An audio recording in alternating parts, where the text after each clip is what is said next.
언제나 필승! 네, 반갑습니다. 필승입니다. 자, 이번에 분석해드릴 기업은 현재 중국 내에서 자율주행 쪽으로는 탑으로 현재 인정을 받고 있는 샤오펑에 대해서 분석을 해드리겠습니다.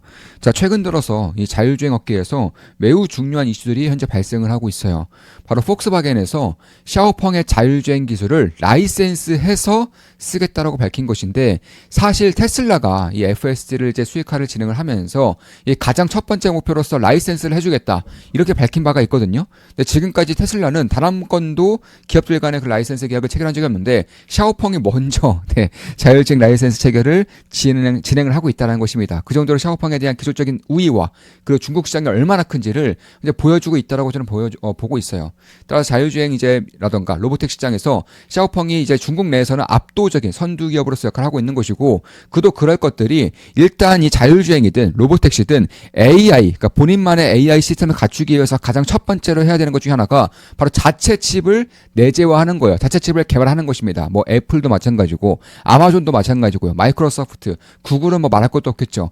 이런 기업들처럼 알리바바라던가 샤오펑이 이제 중국 내에서는 자체적인 AI 칩을 개발한 대표적인 기업들인데, 이를 통해서 로보택시라던가 자율주행 시스템에서 훨씬 더 효율적으로 이런 메커니즘을 돌릴 수 있다는 점에서 저는 꾸준하게 지켜봐야 될 필요가 있지 않은가 이렇게 보고 있는 것이고, 이미 뭐 생산 효율성이라던가 혹은 로보택시에 대한 기술력은 중국 내에서는 탑을 가리고 있다, 탑을 기리고 있다 이렇게 보시면 되겠고, 이번에 이제 기술적인 우위를 통해서 2025년 그러니까 올해 들어서 60개국 정도에 진출을 하겠다라고 밝히고 있어요. 그리고 한국에서도 진출할 날이 이제 1년 앞으로 다가오고 있죠. 그런 것들을 감안했을 때 해외 매출 비중을 25%까지 늘리겠다라고 하고 있고, 소프트웨어 매출 비중을 30%까지 늘리겠다고 하고 있는 것은 이 샤오펑이 자율주행과 그리고 해외 진출에 얼마나 강력한 그런 드라이버를 걸고 있는지를 고스란히 보여주고 있다 이렇게 보고 있는 것이고, 사실 유럽 자동차 기업들이 샤오펑의 기술 종속을 하고 있다, 기술 종속이 되고 있다 이런 식의 비판 섞인 의견들도 꽤나 나오고 있어요. 그도 그럴 것들이 유럽 기업들은 자율주행 기술력에서 이미 형편이 없어요. 거의 지고 있습니다. 그런 과정에서 중국 시장으로 진출하기 위해서, 그리고 중국의 그런 소비자들, 특히 젊은 소비자들은 자율주행 기술력이 필수 중에 필수입니다. 우리나라처럼 아예 금지되어 있지 않다 보니까 자율주행 시스템에 뒷받침되지 않은 자동차는 이제는 젊은 층들이 사지를 않아요. 따라서 샤오펑의 기술력을 가지고 와서 이제 본인들의 중국에서 판매를 하기 위해서는 샤오펑의 자율주행 기술을 본인들 라이센스에서 이제 쓰겠다라고 밝히고 있는 것입니다. 그만큼 기술적인 격차가 굉장히 크고요. 그리고 시장에서 자율주행 기술력을 필수로 이제 받아들이고 있다 보니까 이 자율주행 기술력에 밀리는 기업들은 결국 샤오펑의 그런 자율주행 기술을 가지고 온다던가 테슬라의 자율주행 기술들을 가지고 올 날이 저는 머지 않았다라고 보고 있습니다. 그 첫 번째를 샤오펑이 현재 찍은 것이고 방점을 찍은 거라고 좀 보고 있는 거예요. 그만큼 아직까지 자율주행 혹은 로보택시 이런 쪽들이 시장에 관심을 받지 못하고 있다 보니까 아직까지는 시장에서 알려지고 있지 않은데, 저는 이런 이슈들을 상당히 크게 보고 있는 것은 사실이에요. 이와 관련해서 저는 텔레그램방에서도 이제 말씀드렸죠. 분석을 해드린 바가 있습니다.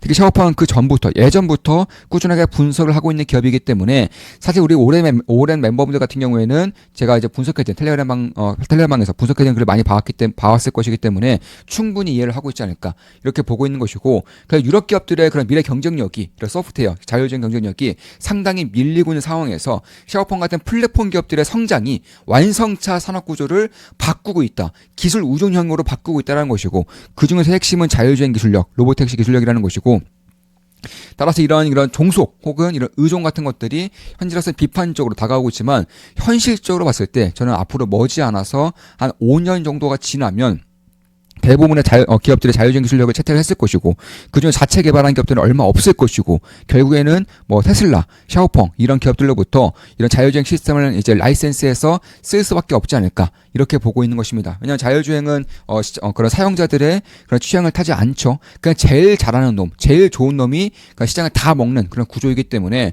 지금까지는 중국에서는 샤오펑, 전 세계에서는 테슬라가 현재까지는 가장 뛰어난 면모를 보이고 있는 것이고, 국지적으로 그러니까 지역적으로 좀 나눠서 봤을 때에는 미국의 구글, 그러니까 미국의 웨이모라던가 아니면은 중국의 바이두, 중국의 포니 AI, 화웨이 이런 기업들도 역시나 잘하고 있는 기업들인 것은 사실이다.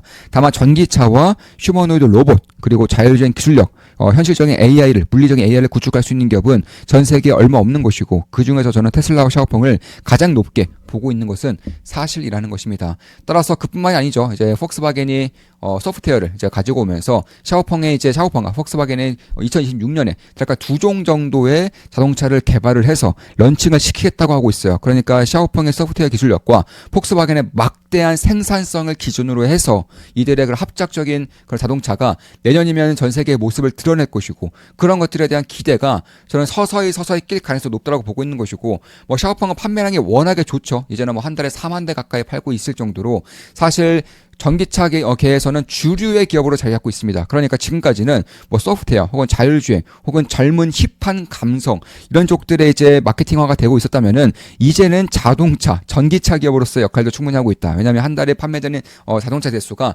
3만 대를 훌쩍 넘어서서 4만 대 가까이 되고 있기 때문에 그런 것입니다. 특히나 이제 해외 진출에 이제 본격화가 올해부터 되고 있고, 내년부터 매출 비중의 20% 이상, 30% 가까운 매출을 차지하게 될 경우에는 글로벌 전기차 기업으로서의 밸류에이션이 충분히 올라올 수 있지 않을까라고 저는 보고 있는 것입니다. 따라서 자체적인 반도체 칩과 자체적인 자율주행 기술력, 자체적인 소프트웨어 기술력뿐만 아니라 특히 최근에 이제 샤오펑에서 좀 발표한 것 중에 하나가 이 전고체 배터리를 개발하고 있다고 밝히고 있어요.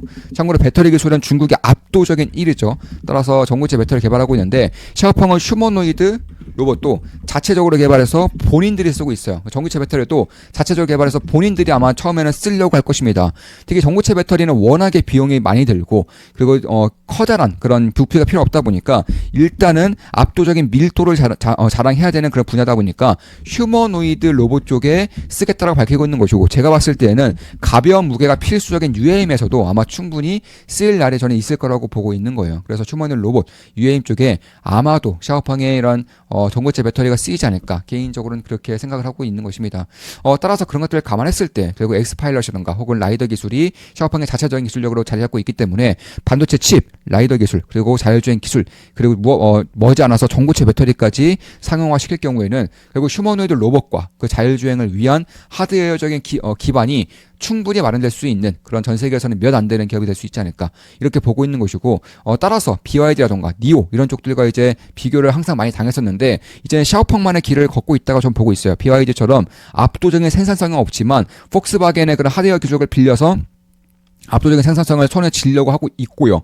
뿐만 아니라 이제 소프트웨어 쪽에서는 BYD를 압도하기 때문에, 사실 뭐 니오는 이미 뛰어넘었어요. 니오는 생산량에서 앞서고 자율주행 기술력에서 앞서기 때문에 니오는 샤오펑의 경쟁 상대가 가면 갈수록 되지 못할 것입니다. 그런 가운데서 이제 BYD와 항상 비교가 되는 것이 생산량, 인도량, 판매량이었는데, 이 또한 폭스바겐과 이제 손을 잡음으로써 어느 정도는 따라갈 수 있다는 점에서 저는 샤오펑에 대한 기술력이 조금씩 시장이 알려지는 그런 과정의 첫 시작점, 극초기에 돌입하고 있다, 이렇게 보고 있는 것입니다. 그래서 어제장에서 샤오펑이 9% 이상 올랐어요. 근데 저는 거래량을 좀 보면서 이제는 시장에서 어느 정도 눈치를 채고 있는 것이고, 특히 이번에 폭스바겐이 샤오펑의 그런 기술력을 자율주행 기술력을 라이센스해 와서 쓰고 있다는 것 자체가 일단 제가 봤을 때는 상당히 의미가 있다라고 느껴졌습니다. 자, 이것으로 방송 마치겠습니다. 지금까지 자율주행, 로보택시, 그리고 샤오펑에 대한 분석 해드렸고, 뭐 BYD라던가 혹은 니오, 테슬라와 비교 분석도 함께 해드렸습니다. 앞으로도 좋은 분석, 좋은 기업 분석으로 찾아뵙겠습니다. 필승 구독, 알림 설정, 좋아요는 여러분들께 돈이 됩니다. 저는 아직 샤오펑에 투자하고 있지는 않습니다. 다만 제가 매수를 할 때에는 항상 언제나 그랬듯이 우리 멤버분들께 실시간으로 말씀드려서 매수를 진행할 것이고요. 한 달에 42,000원이면 제 매수 매도 내역을 실시간으로 보실 수가 있습니다. 필승이었습니다. 필승 구독, 알림 설정, 좋아요는 여러분들께 돈이 됩니다. 필승!